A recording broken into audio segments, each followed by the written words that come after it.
So guys, കഴിഞ്ഞ ദിവസം രേണുസുധിയുടെ മുടി മുറിച്ചിട്ടുള്ള വീഡിയോസൊക്കെ സോഷ്യൽ മീഡിയയിൽ ഞാൻ കാണുന്നുണ്ടായിരുന്നു. സോ പറഞ്ഞു വന്നത്, നമ്മുടെ സോഷ്യൽ മീഡിയയിൽ എപ്പോഴും ട്രോളായിട്ടും അല്ലെങ്കിൽ വൈറലായിട്ടും പല വീഡിയോസിലും ഒക്കെ പുള്ളിക്കാർ നേരിട്ട് വന്നുകൊണ്ടിരുന്നതാണ്. സോ എൻ്റെ പേഴ്സണൽ എക്സ്പീരിയൻസ് പറയുകയാണെങ്കിൽ, ഞാൻ ജീവിതത്തിൽ ഒരുപാട് പേഴ്സണലി തകർന്നടിഞ്ഞിരുന്ന സമയത്ത് രേണുസുധി, അതുപോലെ പല ആൾക്കാർ, രേണുസുധി ആണെങ്കിൽ ഒരുപാട് നമ്മളെ വിളിച്ച് സംസാരിച്ച് നല്ല രീതിയിലുള്ള മോട്ടിവേഷൻ ഉദ്ദേശിച്ചത്, നമ്മൾ നല്ല രീതിയിൽ തകർന്നടിഞ്ഞ് മെൻ്റലി സ്ട്രെസ്സായിട്ട് ഡിപ്രഷനായിട്ട് ഇരിക്കുമ്പോഴത്തേക്ക് ആരെങ്കിലും ഒരു നല്ല 10 വാക്ക് സംസാരിക്കാൻ നമ്മുടെ കൂടെ ഉണ്ട്. ചിലപ്പോൾ അതൊന്നും നമ്മൾ കേട്ട് മനസ്സിൽ പോലും കയറത്തില്ലായിരിക്കും, പക്ഷെ അതൊന്ന് ഫീൽ ചെയ്യുമ്പോൾ മാത്രം നമുക്കൊരു റിലാക്സേഷനൊക്കെ ഉണ്ടാവും. സോ രേണുസുധി മാത്രമല്ല, ഈവൻ ദുബായിൽ നിന്ന് നമ്മുടെ വിപിൻ വേണു ആയാലും, അതിൽ RJ ഫസ്ലു ആയാലും, അത് ദുബായ് RJ, അതുപോലെ നമ്മുടെ ഖത്തർ മല്ലു, അതുപോലെ ഒരുപാട് ആൾക്കാർ, എനിക്ക് പേരെടുത്ത UK ഒരുപാട് ഇൻഫ്ലുവൻസേഴ്സ്, നാട്ടിലും കേരളത്തിലും ഇന്ത്യയിലും അല്ലെങ്കിൽ ഓൾ ഓവർ വേൾഡിൽ ഒരുപാട് ഇൻഫ്ലുവൻസേഴ്സ് എന്നെ വിളിച്ച്,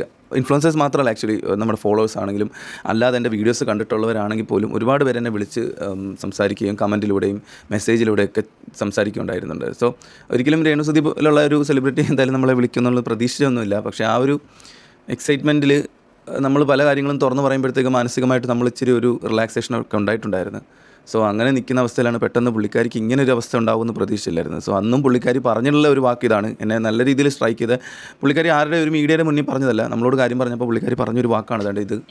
അതാണ് നമ്മൾ മൈൻഡ് ചെയ്തിരുന്നാൽ മതി.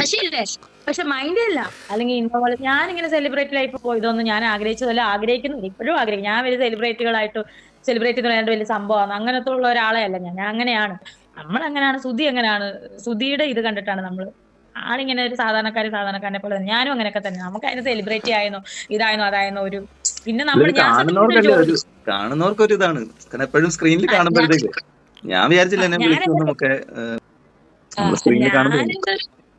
ഞാനിതൊരു ജോലി പോലെ, നമുക്കൊരു വരുമാനം അത്രയും കാണുന്നുള്ളൂ. സോ അവരന്നും പറഞ്ഞിട്ടുള്ളത് ലളിതമായി ജീവിക്കാനാണ്, സുധിച്ചേൻ്റെ തൊട്ട് ലളിതമായി ജീവിക്കാനാണെന്നും പറഞ്ഞിട്ടുള്ളത്. സോ ചിലപ്പം പല ഓൺലൈൻ മാധ്യമക്കാരും അവരുടെ റീച്ച് കിട്ടാനോ കൂട്ടാനോ ഒക്കെ ആയിട്ട് ചിലപ്പോൾ പല രീതിയിലൊക്കെ ഇത് വളച്ചൊടിച്ചിട്ടുണ്ടായിരിക്കാം.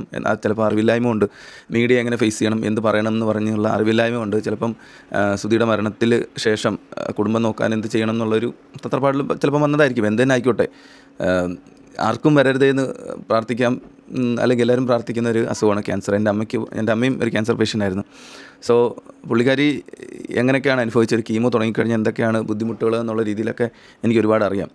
സോ പലരും ഇപ്പോഴും ഓൺലൈനിൽ കമൻ്റ് ഇടുന്നുണ്ട്, ട്രോളൊക്കെ ചെയ്യുന്നുണ്ട്. അതല്ലെങ്കിൽ പഴയ ട്രോളുകളായിരിക്കാം മേ ബി, അത് നിങ്ങൾക്ക് വേണേൽ ഡിലീറ്റ് ചെയ്ത് കളയാം നിങ്ങൾ. കാരണം നമ്മളിങ്ങനെ ആരുമില്ലാതെ ഒറ്റപ്പെട്ട് കിടക്കുന്ന ഒരവസ്ഥയിൽ ഇതൊക്കെ യാദൃശ്യമായിട്ട് കാണേണ്ട അവസ്ഥ വരുമ്പോഴത്തേക്ക് ചിലപ്പം മാനസികമായിട്ട് ഒരുപാട് വിഷമമുണ്ടായിരിക്കാം. അതൊക്കെ ചിലപ്പം ഹെൽത്ത് ഇഷ്യൂസിനൊക്കെ വഴിയായിരിക്കാം, അതല്ലെങ്കിൽ മരുന്ന് റെസ്പോണ്ട് ചെയ്യുന്നതിനൊക്കെ ഉണ്ടായിരിക്കാം എന്ന് പ്രതീക്ഷിക്കുകയാണ്. നമ്മൾ എത്രയും സന്തോഷകരമായിട്ടും ഇരിക്കുന്നു അത്രയും നല്ലത്. സോ പ്രാർത്ഥിക്കാം, അത് പറ്റുന്നവരൊക്കെ സഹായിക്കാമെന്ന് ഉദ്ദേശിച്ചത് ആരും പറഞ്ഞിട്ടല്ല കേട്ടോ, രേണുവോ മറ്റാരും എന്നെ ഫോഴ്സ് ചെയ്തിരുന്നതല്ല. പെട്ടെന്ന് മാനസികമായിട്ടൊരു വിഷമം, സോഷ്യൽ മീഡിയ മൊത്തം നിറഞ്ഞു നിന്ന് ട്രോളും ഓടിച്ചാടി കളിച്ച് നടന്ന ഒരാൾ പെട്ടെന്ന് ഇങ്ങനെ അവസ്ഥയിൽ വന്നപ്പോഴത്തേക്ക് പെട്ടെന്നൊരു വിഷമം അങ്ങനെ ചെയ്തതാണ്. സോ നമ്മുടെ അവസ്ഥയും എങ്ങനെയൊക്കെ ആയിരിക്കും, നമ്മളിപ്പോൾ ഇന്ന് കാണുന്നു, വീഡിയോ കാണുന്നു, അല്ലെങ്കിൽ റീൽ എഴുതുന്നു, നാളെ എങ്ങനെ ആയിരിക്കും എന്നൊന്നും ആർക്കും പറയാൻ പറ്റില്ല. സോ പണവും പ്രശസ്തിയൊക്കെ പോകാൻ വലിയ നിമിഷമൊന്നും വേണ്ട, ഒരു മുള്ളുകൊണ്ട് തീരാവുന്ന പ്രശ്നമുള്ളതെന്നാണ് ഞാൻ പഠിച്ചിട്ടുള്ളത്. സോ മാക്സിമം ഹമ്പിളായിട്ട് ജീവിക്കുക, മറ്റുള്ളവർക്ക് സഹായം ചെയ്ത് കൊടുക്കുക, കഴിയുന്നൊക്കെ രീതിയിൽ ആരും ഹേർട്ട് ചെയ്യാതിരിക്കുക, അതേ എനിക്ക് പറയാനുള്ളൂ. Okay then bye, thank you.